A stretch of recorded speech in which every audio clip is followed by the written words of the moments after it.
Okay, so we are now using Zoom webinar for meetings, which allows for the public to participate in the meeting as an attendee. Attendees must register to participate. The registration link is unique to this meeting.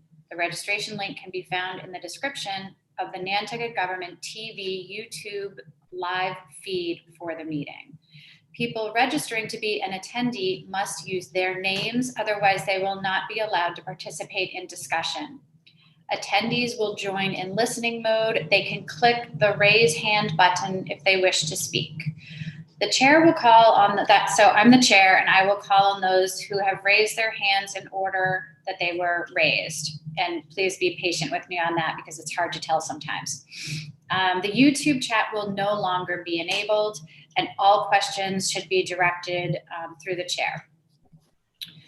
As a preliminary matter, my name is Susan McCarthy. I'm the chair of the Nantucket Zoning Board of Appeals. Please permit me to confirm that all members and persons anticipated on the agenda are present and can hear me. Members, when I call your name, please respond in the affirmative. So Lisa is not here today, Eleanor? She will be here, but she should be here, actually. Yeah, actually, wasn't she? All right, well, I'll come back to her. Michael O'Mara? Yes. Karam Kosayatek? Here. Mark Hoare? Here. Jim Mondani? Here. Okay, and obviously I'm here. Staff, when I call your name, please respond in the affirmative. Eleanor Antonietti. Nice. Yes, here. Okay. Anticipated speakers on the agenda, please respond in the affirmative when I call your name. Please note, some of these people may not be logged in at the time, like at this time, and they may not log on, and then there are others later that may log on that I'm not calling on now. Okay. Rick Bodette, attorney for 6 Fox Grape Lane. Here. Okay. Julie Gessner, owner of 6 Fox Grape Lane. Here. Okay. David Gessner, owner of 6 Fox Grape Lane. No, he's not attending. No. Arthur Reed, attorney for application number 01-21. Present. Okay. And Art Gasparo, surveyor for application number 0121. Present. Okay. I'm here now, Susan. What? Oh, and there's Lisa. Okay. Lisa Botticelli. I didn't register ahead of time, so I had to do that. Okay. Okay, so good afternoon. The open meeting of the Zoning Board of Appeals is being conducted remotely consistent with Governor Baker's executive order of March 12, 2020, due to the current state of emergency in the Commonwealth due to the outbreak of the COVID-19 virus. In order to mitigate the transmission of the COVID-19 virus, we have been advised and directed by the Commonwealth to suspend public gatherings, and as such, the governor's order suspends the requirement of the open meeting law to have all meetings in a publicly accessible physical location. Further, all members of public bodies are allowed and encouraged to participate remotely. The order, which you can find posted with agenda materials for this meeting, allows public bodies to meet entirely remotely so long as reasonable public access is afforded so that the public can follow along with the deliberations of a meeting.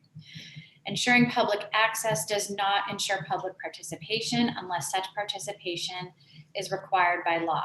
This meeting will feature public comment as previously noted. For this meeting, the Zoning Board of Appeals is convening by video conference via Zoom app, as posted on the town's website identifying how the public may join. For Zoom meetings, please note that the meeting is being recorded and that all attendees are participating by video conference. Accordingly, please be aware that other people may be able to see you and take care not to share screen your computer. Anything that you broadcast may be captured by the recording. All supporting materials that have been provided members of this body are available on the town's website unless otherwise noted. The public is encouraged to follow along using the posted agenda unless I note otherwise. Okay, we are now going to turn to the agenda. Before we do so, permit me to cover some ground rules for effective and clear conduct for our business and to ensure accurate meeting minutes.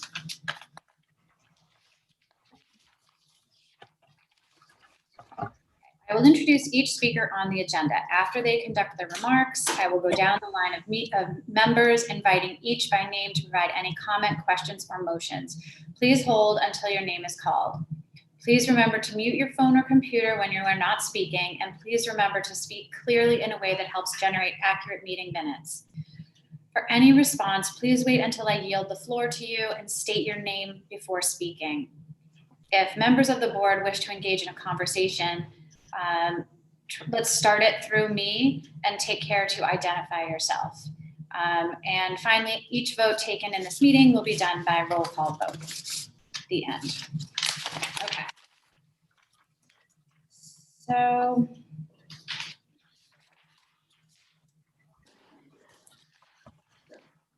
Madam I'd like to call to order the regularly scheduled monthly meeting of the Zoning Board of Appeals for January 14th, 2001. Someone make that. I'll make that motion. Thank you, Lisa. Someone second? Second. Okay, Karen, great. All those in favor? Aye. Yeah, so Lisa, Michael, Aye. Kieran, Aye. Mark, Aye. and Jim. Aye. Okay, so that motion has been made and seconded. I just want to approve the agenda as presented. If someone wants, does anyone, no, I doubt anyone has any comments on that. Does someone want to make a motion to approve the agenda? Sure. I'll make that motion, Madam Chair. Okay. Second. Okay. So Michael made the motion, Karen seconded. All those in favor, I'll go back down the list. Lisa, Aye. Michael, Aye. Karen, Aye. Mark, Aye. and Jim. Aye. Okay. So before we get started, I was going to yield the floor to Michael, who just wanted to say a little something about one of our former ZBA administrators, Paul Jensen. Thank you, Madam Chair. I just think it's appropriate to have a moment of silence for our former administrator, Paul Jensen. Thank you.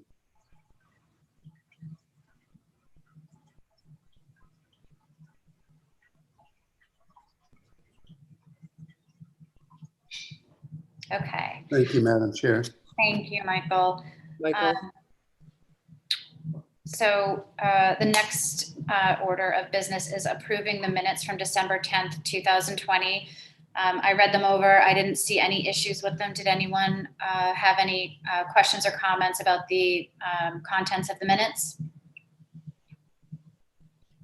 Okay, if not, would anyone like to make, or would someone please make a motion to approve the minutes as drafted? I'll make that motion. Okay, would someone second? Second. Okay, so Jim made the motion, Michael has seconded. All those in favor, I'll go down the list again. Lisa? I wasn't here, so I'll just not vote. Okay, sorry. So myself, aye. Michael? Aye. Hiram? Aye. Mark? Aye. And Jim? Aye. Okay. Okay, so we can move on to the first matter on the agenda of under old business, which is 051-03, David S. Gensner and Julie A. Gessner, 6 Foxgrave Lane, represented by Rick Bodette. And Lisa has a conflict on this one, so. Nope, I have a conflict on the next one. Oh, sorry, I'm sorry, that's right. I'm sorry, I got confused with our emails, sorry. Okay. Rick, so the floor is yours. Thank you, Madam Chair. Rick Bodette for the applicant. And I should say, in the interest of full disclosure, that I represented the sellers of this property to the Gesners and undertook on behalf of my client to clean up the mess that we're about to talk about. So I just want to let you know, the Gesners are not per se my clients. I'm here representing to try to clean this up on their behalf and obviously on behalf of my client who sold to them. So I just kind of wanted to let everyone know that. So, but in any event, really what we're here for is just to try to clean up the record on this property. I'm sure you all went through Eleanor's comprehensive packet. So I'll try to keep this quick, but essentially, some of you will probably remember that this is a comprehensive permit, and went through an appeal back in 2005, 2006. When that was done, essentially, what happened, and before houses were built, the developer applied. You'll see in your packet and what we submitted. Applied in, I think, July or August 2006 to swap home designs on this lot, which is, I will say, is lot 9 on the subdivision plan for the comprehensive permit, with lot 8. Lot 9 is the Gesner property. It's 6 Foxgrape. Lot 8 is 9 Wood Lily, and it's owned by the Linanes. And so I'll refer to these as lot 9 Gesner, and the other is lot 8. But essentially, originally in the comprehensive permit, lot 9 was assigned a 3-bedroom home. Lot 8 was assigned a 4-bedroom home. And Josh filed an application, I think maybe through Arthur's office, requesting to swap those home designs so that lot 9 would become a 4-bedroom, and lot 8 would become a 3-bedroom. Unfortunately, a few years ago when the Gesners bought, we looked extensively in the attic, 2 fairgrounds, town clerk's office, etc. While we can see that the request is on the agenda for August 2006 and as well as September 2006, there's no record of you guys, or I should say this board, maybe only a couple of you were there at the time, actually approving it. There's no direct evidence. The indirect evidence, of course, is that a 4-bedroom home was built on lot 9, the Gesner property. A CO was issued back in 2007.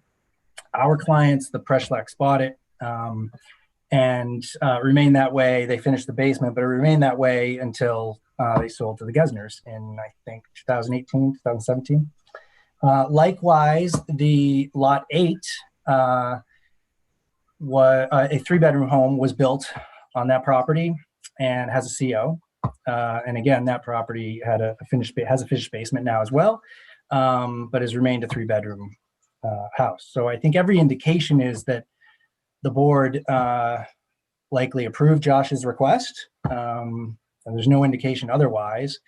And so really, I guess, I'd like confirmation of that. That's kind of our first step here, because like I said, I undertook to fix this. There are 2 issues. The first is that there's no evidence in any minutes of the town clerk that you guys approved it.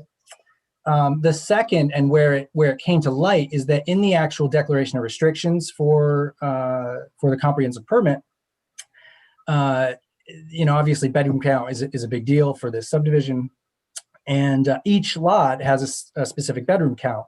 Well, the bedroom counts are still switched. That is, that lot 9, the Gesner property, is still shown as as available to have a 3-bedroom. And lot 8 says it's available to have a 4-bedroom. Well, the reality on the ground is that it's just the opposite. So our second step in this process will be to do a minor amendment to that, the declaration of restrictions. And so we have asked as part of this to, for your consent, once we get that document to you and the homeowners association, to sign that as well. So I think that is essentially all I have to say, other than, I guess the relief I guess I'd be looking for, obviously we want this to be, a minor modification of the comprehensive permit. And we think it fits, as a number of other similar modifications have. You guys have swapped bedrooms on homes in this particular subdivision in the past. But obviously, typically it's done before the houses are built. So,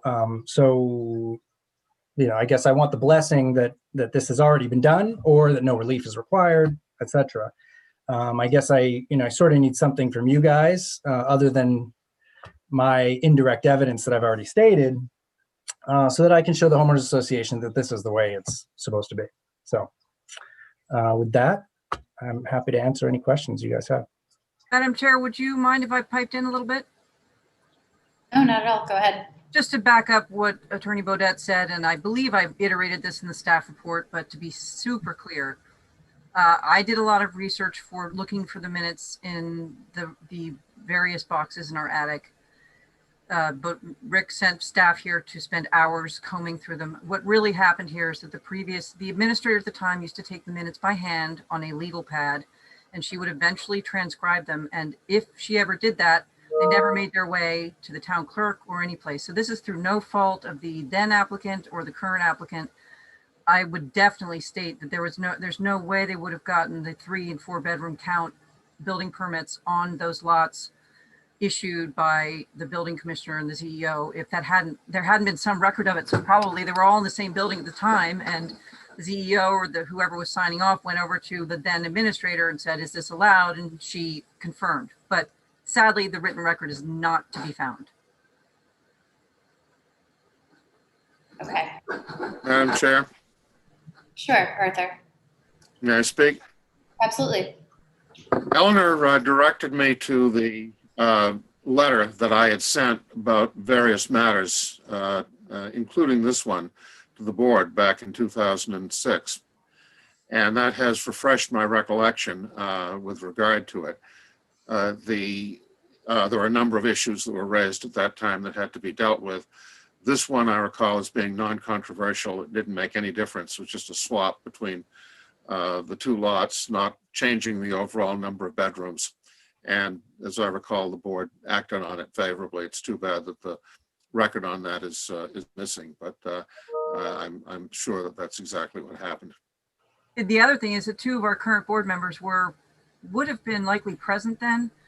I saw on doing a little sleuthing, I saw on the release of the lot, which was signed on September 8th of 2006, that I believe Kiram and Mr. Amara signed that. So not sure if you recall such a long time ago, but putting it out there. I wouldn't be able to remember that, but maybe you do. Michael or Karen, do you guys have any recollection of that? I don't have a direct recollection, but it's clearly a strong possibility.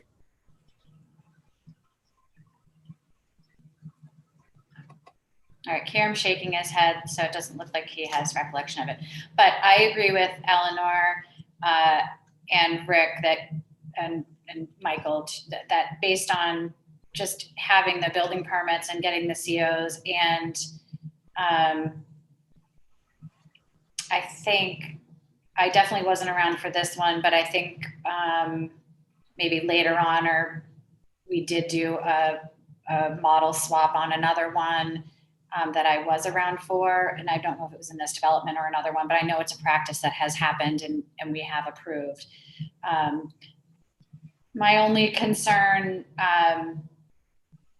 which doesn't really apply here, would just be that if for some reason this changed the bedroom count, which it doesn't because the total is the same, it's just a simple swap.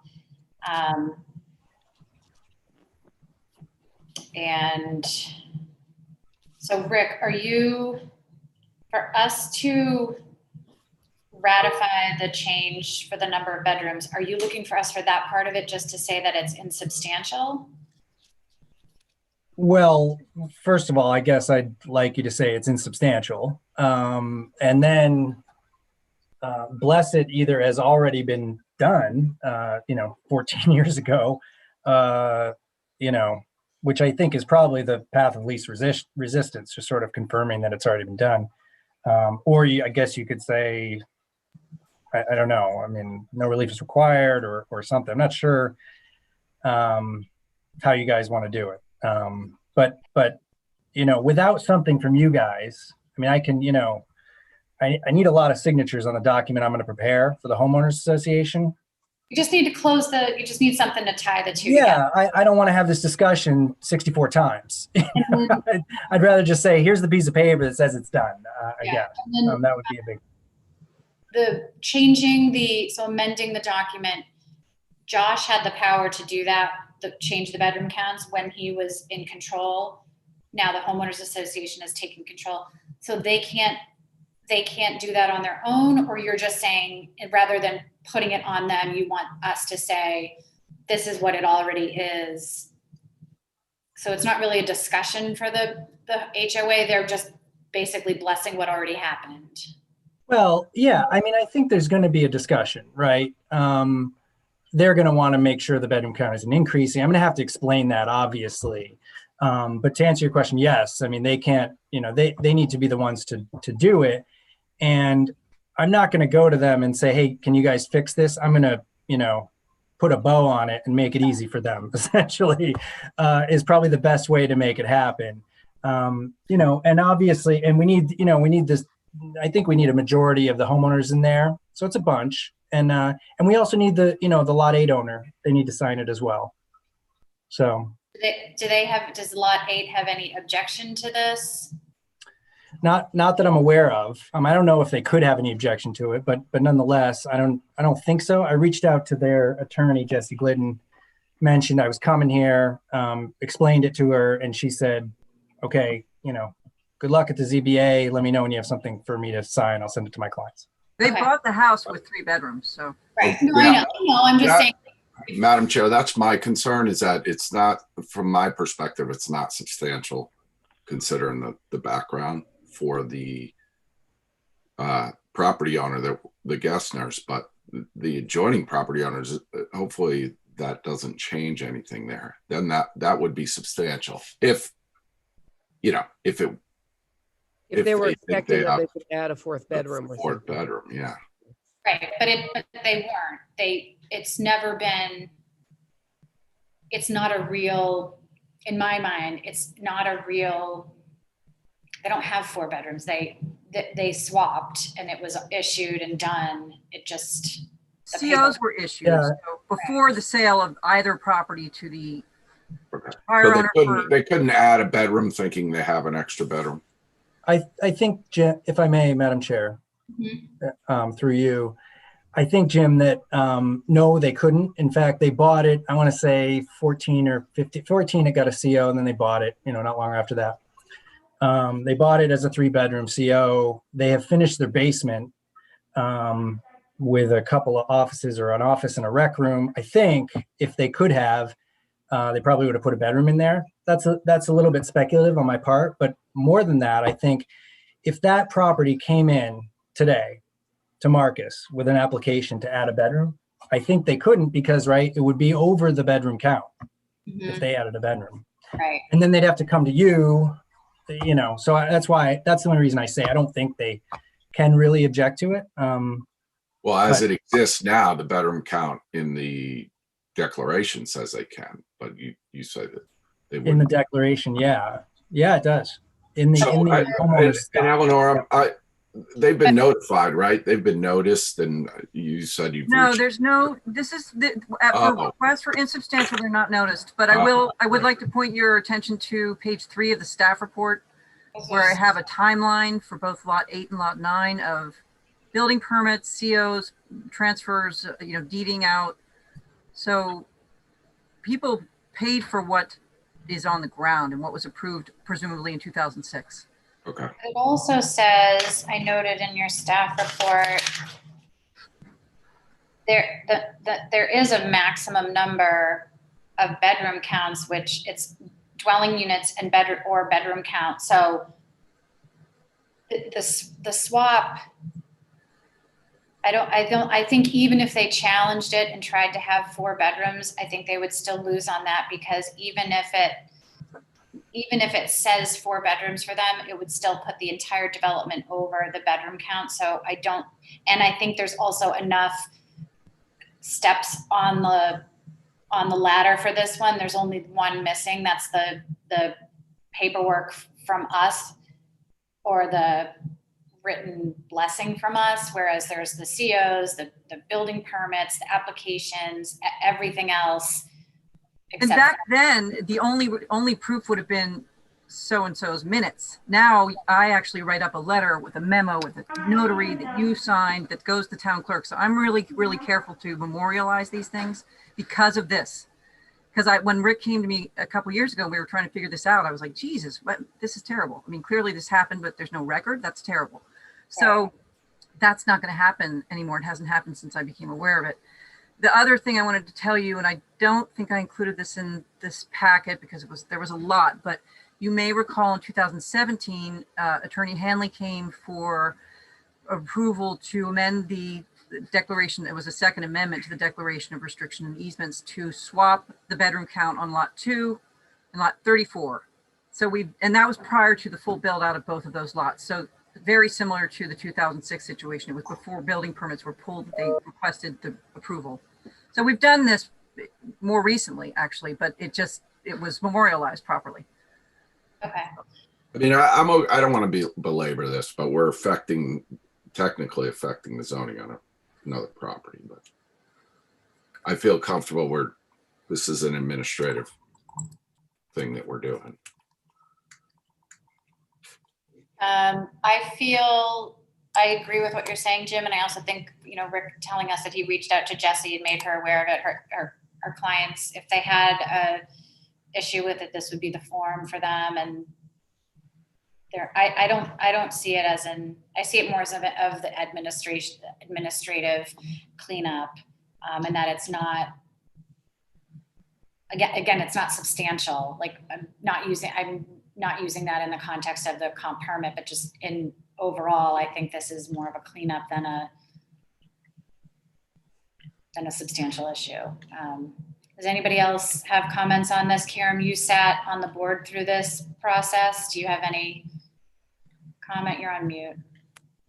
I don't have any comment. I think going the route of no relief necessary probably would, I don't know. I'd rather just bless the mess and move on.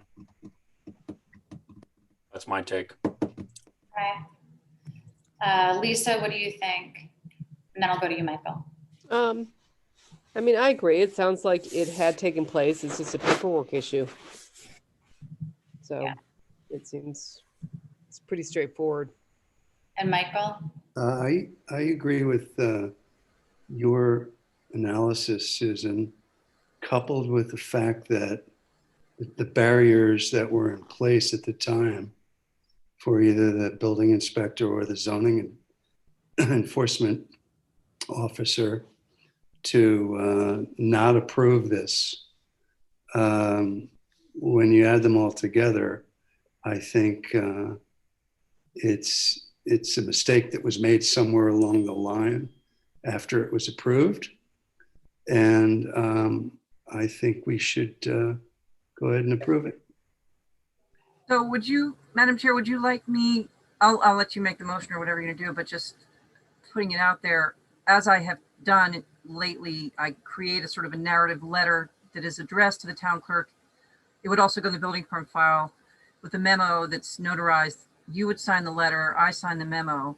It could go to the town clerk, be put in the file, and then a stamped copy of that would go in the building department files for lot 8 and lot 9. That would be the procedure I would see in terms of the ZBA ratifying this. And then Rick can do what he needs to do with the declaration of restriction and just keep me posted and let me know when all of that's settled. Yeah, I think that makes the most sense. That way there's a clear paperwork trail to clean up any question of what did or did not happen.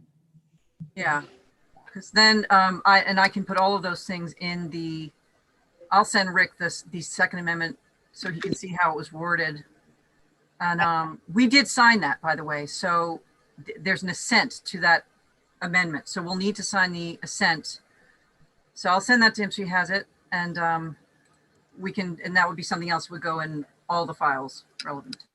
And I think that will give the homeowners association the direction they need to do what they need to do on their end.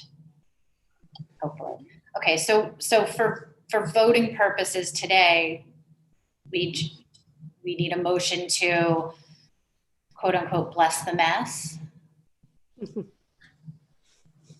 So Can you I'll make that just motion. don't put that on in the written document, please? and is that it? Just that one motion will do it, or do we need to do a second one to assent to the change in the declaration of restrictions? I would say yes, you need to do a second motion. Okay, so the first motion. Lisa, were you about to make that? Yep, I'll make that motion. Okay. And Michael, do you want a second? I will second it. Okay, so I'm just gonna go down the list. So when I call your name, if you're in favor, say aye. So Susan McCarthy, aye. Lisa Botticelli, Aye. Michael O'Meara, Aye. Karen Kosayatek, Aye. Jim Mondani. Aye. Okay. And then for the second motion for the assent to the amendment of the declaration of restrictions, who would like to make that motion? Lisa? Sure, I'll make it. Okay, Michael, do you want to second it? I will. Okay, so again, I'm going to call the names. So myself, aye. Lisa Botticelli, Aye. Michael O'Meara, Aye. Karen Kosayatek, Aye. Jim Mondani. Aye. Okay, great. Thanks a bunch, everyone. I appreciate your time, and sorry to clutter your meeting with 174 pages of a mess. Thanks a bunch. Thank you, everyone, too. This is Julie. Thank you. You're welcome, Julie. Thank you. Okay. Okay, so Lisa, you are conflicted on the next one. Yep. So do you want to, I don't think does Lisa need to stay on for any other I reason? think she should log off. I think it's, I think. yeah, I don't even I know. will if log you- off. Yeah, I think it's better. We've had issues in the past. I don't want to run any risks. Okay. Thank Okay, you. thank you, Lisa. Bye, guys. Bye. Okay, so, There is a new plan for this, which I emailed to you not long ago, and I'm sorry it took so long, but I will share it when the time comes. Arthur sent it to me this morning. That Art, who is on the screen as well. Did you see it? I didn't see it come through on email, but I also didn't get the email about the meeting being canceled ever, so. And I don't have anything in my junk. Let me see. Did the others get it? I definitely sent it. I received. There are not huge changes on it. I sent it at 12. This is really recent. Sorry, 12:57. So right before the meeting. That's okay. I'll just share it. Okay. When Arthur wants to, when we get to that point, I'll share it. But So that's replacing the plan on page 190. correct. All right. Okay, so let me start this one. So, do we need to do the continue for? No, that's been continued at previous meetings. That's all set. All right. So moving on to new business. This is application 01-21, Michael Metz, 16 Western Avenue, and presenting today is Arthur Reed, and Art Gasparo is here as well. Okay, Arthur, you can have the floor. Okay, thank you very much, Madam Chair. I think it would actually be very helpful if we could have the plan up on the screen. If Eleanor could do that. You see it? Yep. There we go. Okay, this is an application involving the renovation and really rehabilitation of an existing house on the southern or water side of Western Avenue in Surfside. The existing house is in a very poor condition at the present time and is in very serious need of renovation. This is a lot that is waterfront. Most of the lot, it's a large lot, partly in Lug 3 zoning and partly in R20 zoning.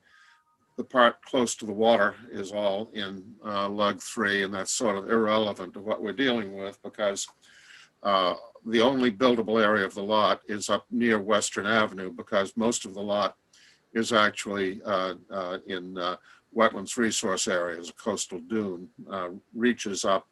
The line of the coastal dune is shown in blue on the plan that you have up in front of you at the present time.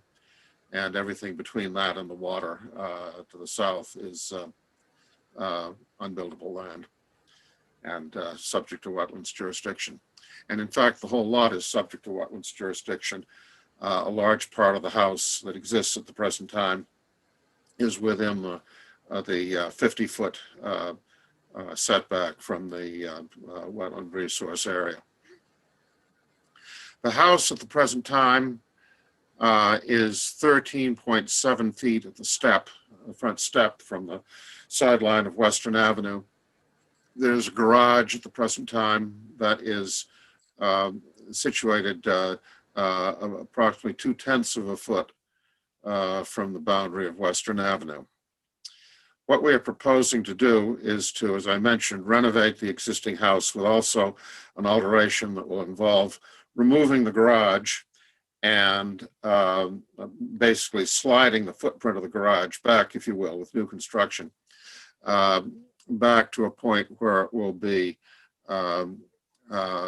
approximately 10 feet back from the sideline of Western Avenue. The side yard setback of that garage at the present time is 7.8 feet, and the addition, which will replace the garage, will wind up maintaining that same setback. It won't get any closer. It'll be 7.8 feet from the easterly side lot line. The plan shows window wells on each side. Part of the renovation project will involve putting a full basement under the house. That's already been approved, by the way, by the Concom, as have the house plans also been approved by the HDC at this point. The window wells extend into the side yard setback area, but those are not considered by the building department to constitute part of the structure, and they're not required to maintain the setback. They're considered as being landscape features under the present position of the building department. And so we are asking essentially for the right to renovate and do work on the existing house within its existing footprint, and to build the addition which will connect to a wing of the house that will be on the easterly side, basically, as I said before, essentially the location of the garage being moved back. We are therefore not increasing any existing nonconformity and not creating any new nonconformity. And we accordingly consider that the Board of Appeals should be able to grant the requested relief by special permit. And that is, in essence, what we're doing here. Art can explain a lot more about the conditions on the site than I can, but I think it would probably be helpful to get any input from the members of the board, and then Art can respond with regard to that after we take that input. Okay. I just had a question before we go to Art, or maybe Art, I can start you off with this question. I'm having trouble visualizing where it says enclosed portion of existing porch. Is it the whole front that where you're replacing the existing porch? Or is it just a little piece? No, Madam Chair, it's simply to that dashed line. Okay. So right now the porch essentially is a farmer's porch on 3 sides, and on the area on the west side of the house that's shown by also what's the dash line for the proposed enclosed area, that portion of the porch would become interior space. Okay, I see now. Okay. Did anyone else on the, well, I guess I can just go down the list. Michael, I'm going to start with you just because you're on the top of my screen. I'm pretty familiar with not this property, but the whole area. And I don't have any questions yet. Okay. Let's see. I'm going to go, Kiram, do you have any questions about this one or any comments in general about? Not really. When are you planning on doing the work there, Art? I would defer to Arthur. I don't know when we would do the work. My client is a contract purchaser of the property. We,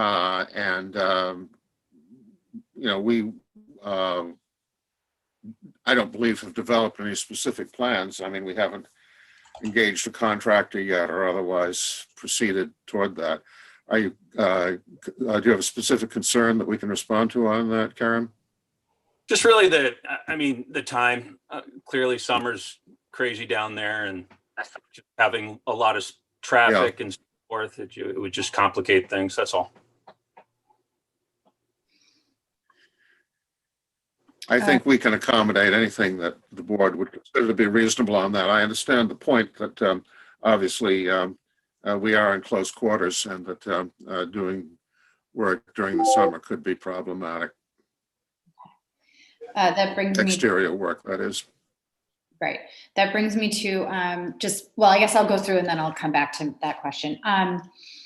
Mark, do you have any concerns about this or questions that you'd like to ask either Arthur or Art? The only concern I have is why do we not have existing elevations and proposed expansion as part of this package?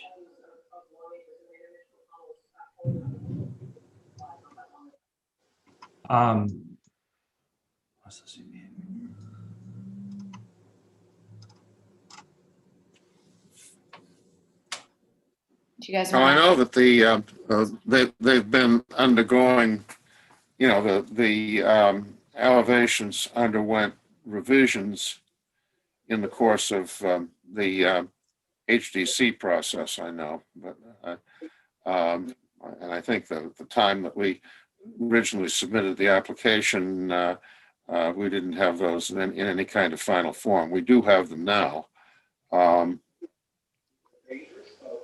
The only reason I ask is I have a package. Butter. And I wonder if that concern has been addressed. So usually we do like to see the elevations. No, Go ahead, Arthur. Right, I do have a package that work was done by Botticelli and Paul. I do have a package that they sent me that if it would help, I can send those to Eleanor as soon as I can dig them up. If she can put them up, we could. Do you want me to contact the architect? I could facilitate. I don't want to interrupt, Madam Chair, but I have them and could share the screen if that would be great. That would help. So let's see. Jim, did you have any concerns before I was going to ask about the abutter and their concerns? Just related to that, I was wondering if Arthur could speak to the abutters. Okay. So the abutter, I'm sure you saw the letter, but the direct neighbor, I believe they're to the side. Their concern is that the new addition is going to be looking right into their bathroom, but since we don't have those detailed plans, like, I don't know, is there like a window that's in that area that's going to be in there looking into their bathroom, or how does the new design line up for that? I imagine you wouldn't want to put a window. I don't know. Yeah, I don't know exactly where the bathroom is. I would comment, by the way, that there is a substantial and high hedge between the properties at the present time. That may have some, the work that's going to be done may have some effect upon that, but we certainly would want to and would plan to maintain a substantial hedge along that line because from the obvious point, the houses are close together. The house next door underwent substantial change and alteration and expansion a few years ago. I've seen the plans of that. Mm-hmm. There we go with the set of plans. And if you continue through that, that's the site plan. And if you go through, those are the floor plans. If you go through toward the end of that set, there are elevations.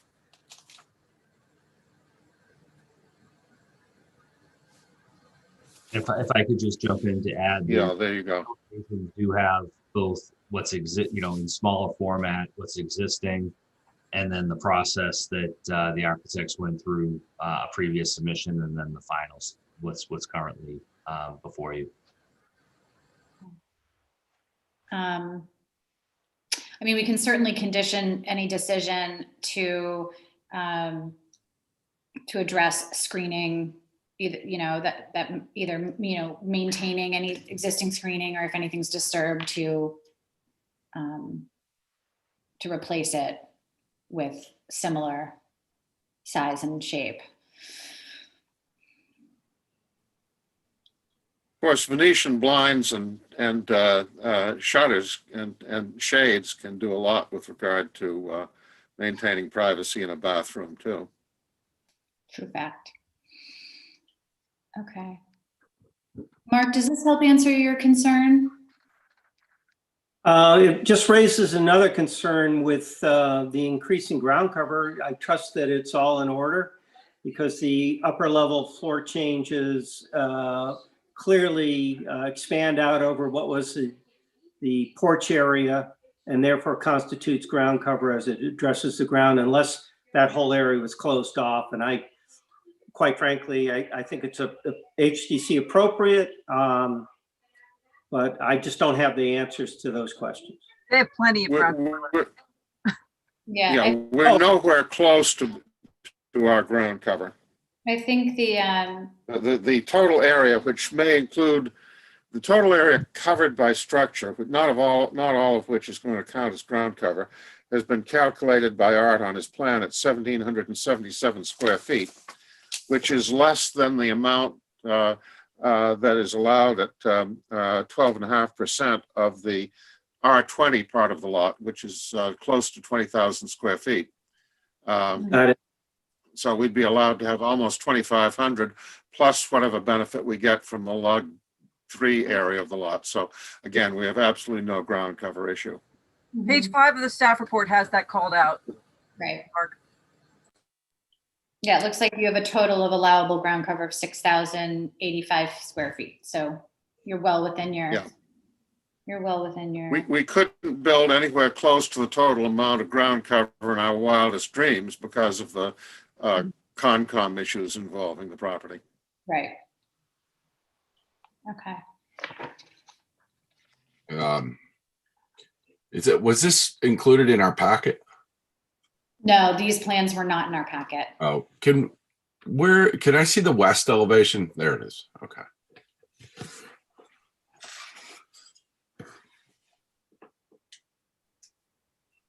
That's the side that's abuts the neighbor that wrote a letter.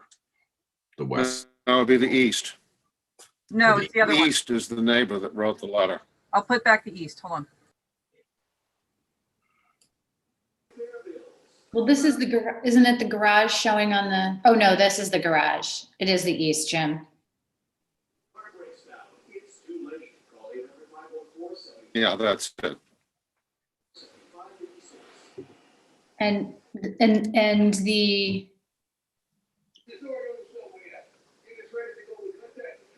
the smaller one, oh, previously submitted. Okay. And then that's existing. Okay.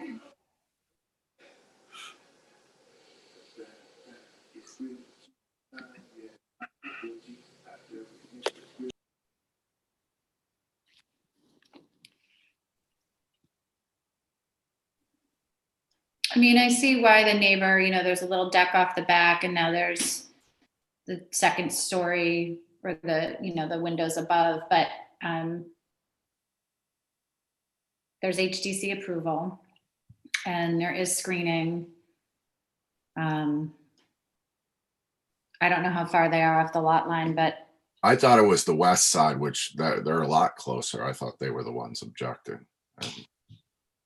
Seems to be a little more space and that hedge that you refer to. I included a Google Earth map on the staff report. Yeah, I was just looking at that. I did that because I wanted you to see the proximity. If you want, I can share that. It's on page. yeah, why don't you do that? That would be. Yeah, I was just looking at it. I'm just keeping an eye if Miss Madelone would like to speak because she's in the Oh, participant. sorry, I I just didn't. need to keep, I don't see her raising her hand, but, Okay. and Thank oh, there she is. you. Hi, Hi, let me just, here, I'm hold not on. sure, is my audio working? It is, but I don't see. She's not, there's no video capacity for her. She's a participant. No, so she, okay, okay. Oh, She's I not a do have my panelist. video, I do have my video open, but maybe you just don't have it. No, we can't see you, but you can see us. So it's just a different, slightly different. Oh, it doesn't, different setup? Okay. Okay, so did you have a comment you'd like to make? So, right, my husband and I own 14 Western, so we're the east property abutting, what you've been speaking of there. Mhm. And yeah, we purchased our home 4 years ago and have loved being homeowners on the island. We are looking forward to the renovation of 16, and to beautify that whole area. We're very excited about it. So our one concern mainly is just not coming from the mass of the house, but coming from the increased mass of the garage. So I guess for a few reasons, we're concerned about that. It's almost doubling in height. And it's pretty close. It's, I think, within seven or 8 feet of our privets. One of the first things that we had done when we moved in is we did put privets along the property line for privacy. And of course, to hide the view of the decaying home. So what we're concerned of is mainly, right, the mass of the garage, being able to closely be in view of that within our home.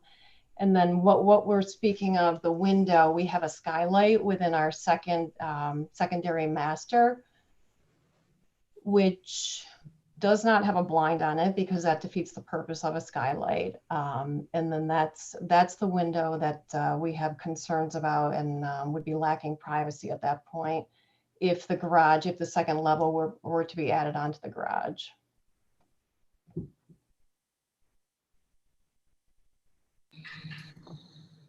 I Okay. put it up on the screen so you could understand. So yeah, so our skylight is in the, let's see, that upmost right corner or left corner of the house. And it's on the pitch that slants down towards 16, towards property of 16 Western.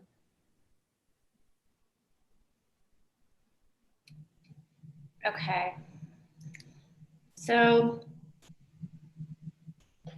we did air concerns with the HDC. We never did get a response from them. So we feel as though our concerns were overlooked. So I'm just looking, to go on record here with the ZBA that we do have concerns and, hopefully that they can be addressed, and just looking for some type of compromise with that structure. So, as far as the HTC, they're pretty good, I would say, about taking the neighbors' concerns into consideration. It's one of their primary considerations is abutters. So there's that, and then there's also when But you we had never gotten a response back, so we totally felt as though it was overlooked and the email was never addressed because it was never brought up at the meeting. did you attend the meeting? No, we did not. Okay, so I mean, okay, so well, the HDC approved what they approved, and they do take into consideration massing and all of that. I think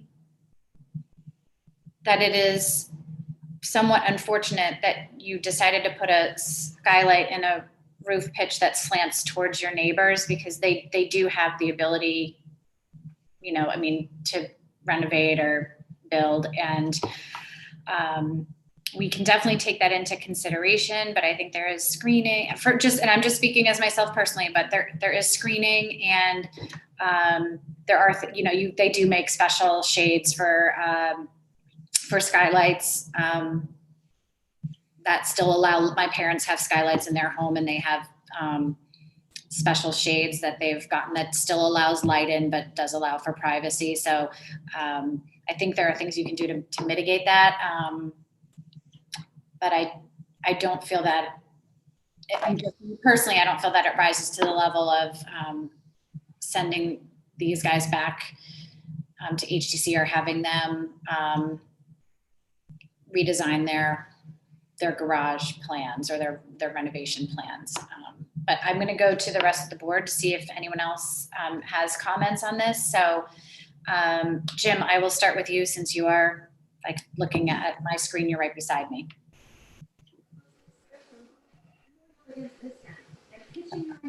I think you're on mute, Jim. I don't have any comments. Kieran? No comment. Okay, Mark? No additional comments. Okay, and Michael?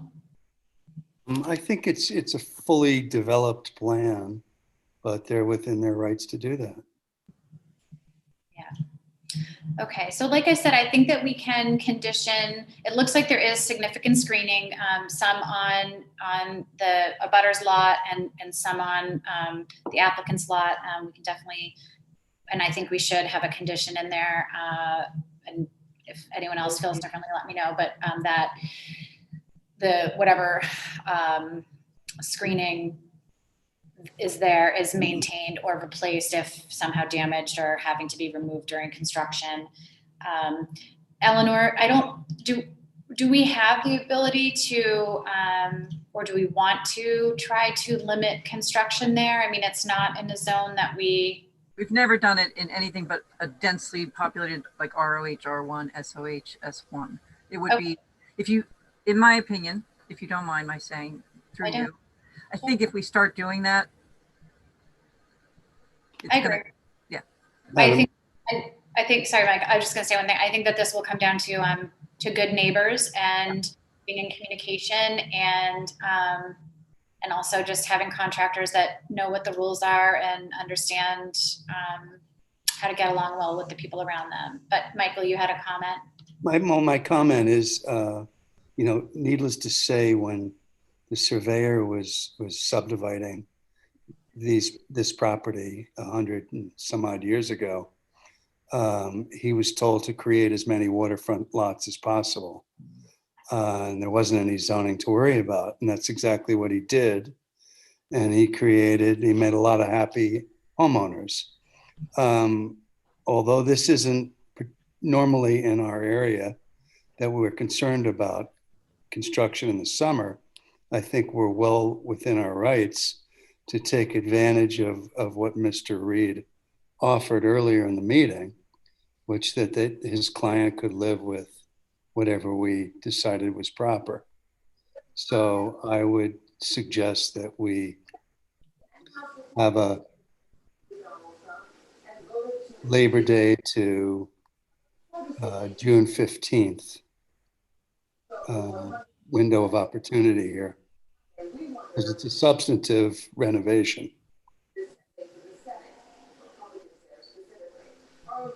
And if nobody agrees with me, that's fine. But I think we're well within our rights, and I'm not trying to establish any new policy.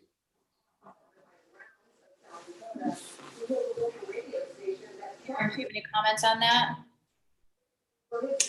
I'm more concerned about parking issues on Western Avenue during the course of construction if it extends into the summer.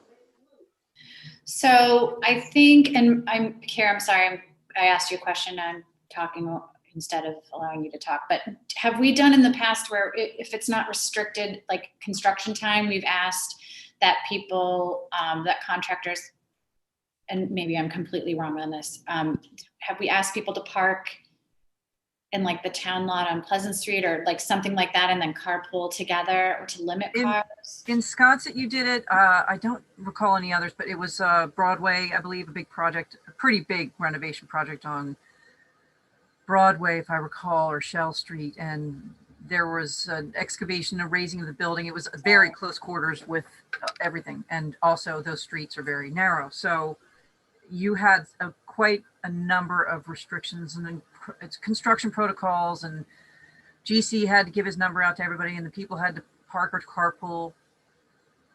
But that was Wisconsin. There is a big parking lot not too far down the road. I don't know. In the summer, it's of course quite packed, but. Right.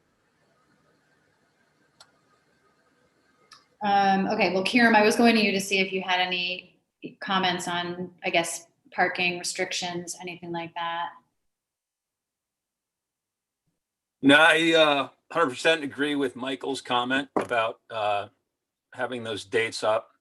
I mean, this property is two properties away from the parking lot, which is usually loaded up with people, foot traffic, bikes. It just could potentially be a mess, and it could also spark off some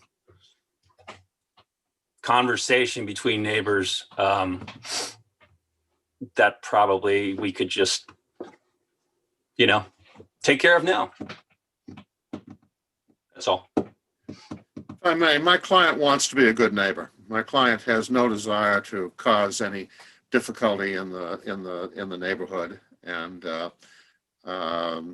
as the neighbor, Mrs. Matalone, indicated, what we're doing overall, although she had an issue about specifics of it, I think everyone agrees that this house is in very, very serious need of renovation and a little bit of tender loving care. My client, as I say, wants to be a good neighbor, wants to deal with issues in the appropriate way. And with the relief that we request is granted, won't have any difficulty with working with the suggestion that Michael and Karen have made. Ms. Matalone, can I ask you a question? Sure. So you said, as you said in your comments, you did a pretty extensive renovation on your home. Were there many complaints of construction workers and trucks and parking and all that stuff? Honestly, we did not. I guess first and foremost, important to mention, to be neighborly, we had different calendar time slots of renovations, and we had gone to our neighbor to the left of us prior to everything as well, and had a conversation with him and his wife, and just explaining, what we were looking at doing, and making sure that that they were going to be in agreement and there wasn't going to be any type of opposition, because we end of the day, we're looking to be neighborly. We really enjoy the group of neighbors that we have on Western and the communication that we have going. So that was one of the first things that we had done before everything even hit the HDC at that point. But we were primarily, the largest part of construction was during the winter months, and pretty much done by Memorial Day. So that was our goal with our contractor. Okay, well, I think if the neighbors were successful in their efforts to be good neighbors and to and the other people in the neighborhood, there weren't complaints. I trust that Arthur's client, at their word to be a good neighbor, will do the same or similar and have a similar result as the Matalones did with having good relations with their neighbors and not having it be an issue. So we had also increased the massing on our house, and so that was one of the primary reasons of having this conversation with our neighbor. So that helped establish a good relationship with them at this point. Great. It's something that we always encourage people to do, because it saves a lot of problems having those types of conversations. So I'm satisfied with that that this has been done successfully in the neighborhood. And it seems like the Matalones project might have even been bigger or, more intense than the one we're talking about. And let's see, I'm sorry, Mark, did I get to you? Yes, I was concerned about the parking. I'd also like to see the HDC approved drawings as part of the exhibit. I don't see where that's going to be an issue. Okay. I think we could Are you okay with that, Arthur, if we have the HDC approved drawings as an exhibit? To specifically attach them as an exhibit to the decision that's filed? Is that what you're asking, Mark, or do you just want it to be Yeah. part? No, just asking that we have documentation In the file? in the file. Are you saying documentation in the file or attaching them to the File. decision that'll be recorded? In the Yeah, I file? wouldn't normally File. attach these to a decision. Yeah, because they could, yeah. So in the file. The ones that Art sent me don't Thank have the HDC stamp, so I guess Lisa can get those to me perhaps, or we'll figure that out. But if someone, Art or Arthur, would you ask Lisa to submit the HDC stamp? Yeah, we'll have Lisa get those to you. Okay, thank you. Did anyone else have a comment about construction deadlines or restrictions? No. Okay. So I think there was no other mail on this one. And this is a request for just a special permit. Just before I ask for a motion, does anyone else have any other comments or questions? And there's no one else who's asking to speak, so, okay. So, I have one question. Sure. It doesn't appear that we're going to have any restrictions on the building, which is fine. But would Mr. Reed be willing to give everyone his cell number so it could be distributed to the neighbors since there hasn't been a builder hired? So if anyone at this Love Fest next summer needs to call somebody to complain, we've got it. They can complain to me. Well, I don't know. I don't know that I want necessarily my cell number to be promulgated. People can reach my office. I think you know it, but I think that's going a little far. I was just checking to see if you were paying attention. Michael, they can call you and you can call me. How about that? I'm happy to do that. You want to give them your cell? You can be the intermediary. I might not be around. Oh, this is quite the love fest. Okay, so I don't know what we'll do about that. So who would like to make a motion?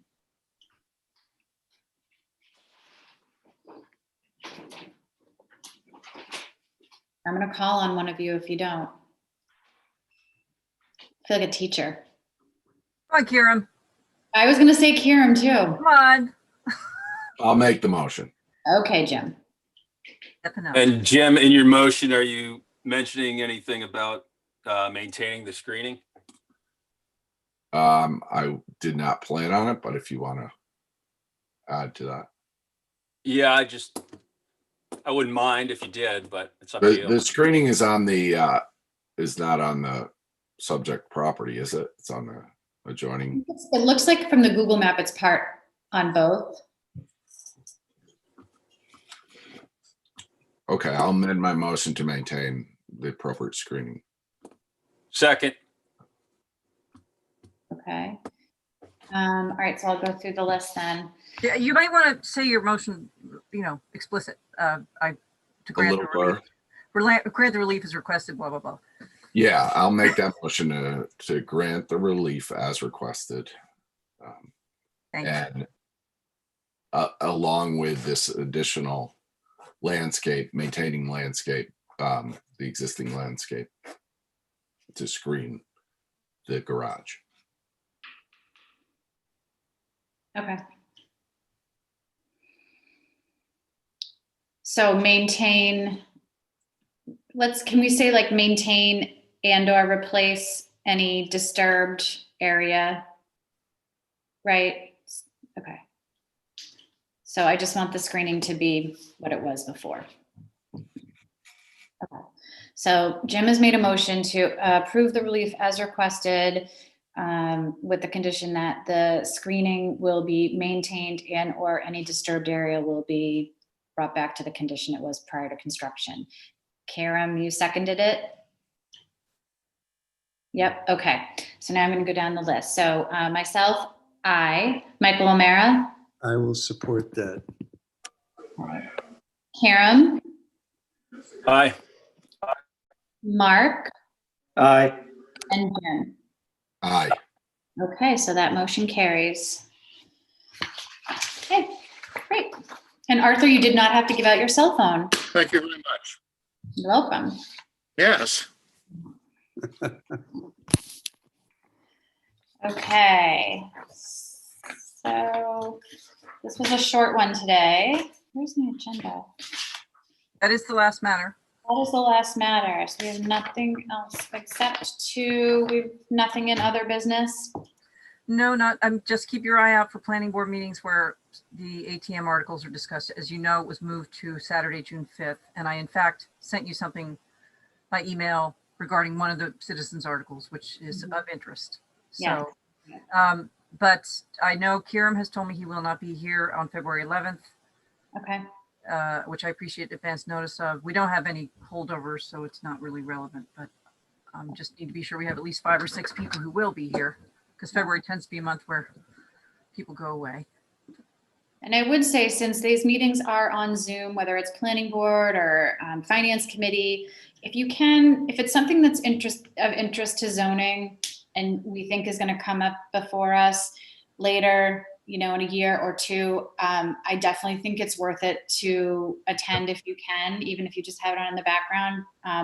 There was one a couple of years ago that has kept, I think Lisa, myself, and Ed might have been in a couple of the meetings, and that particular issue has now come up a bunch of times, and I have personally found it useful in what we're talking about now to go back to those meetings, to be able to have that experience to think back on and remember that discussion of what happened and who the players were and all of that. So if you can, I definitely think it's worth it, because if certain things pass, they will affect us going forward. So One question, Madam. that's my soapbox for today. Do you have a question, Michael? One. I'm sure this was just said, but by Eleanor. Is Eleanor going to send us a note on that, an email on that? I did. You did. Thank you so much. Specific to a FinCom meeting that's happening today Mm-hmm. about the short-term rental citizens warrant article. Mm-hmm. And anything else that comes up at the planning board. I would ask that you sign up for alerts if you haven't for planning board meetings, then you would get a notice and I wouldn't have to, if I forget, I feel bad. So if you have an automatic alert. Thank you. Sure. Okay. Awesome. So, Karam, you want to make a motion to adjourn? So moved. Okay. And Michael, you want a second? I will second. Okay. So all those in favor, I'll go through the roll call. Myself, aye. Michael? Aye. Jim? Aye. Karam? Aye. And Mark? Aye. Okay. Thank you, Thank you everyone. all. Thanks. See you next month, some of you. All right. Have a great. Bye. Thank you, NCTV. Thank you, NCTV. Thank you.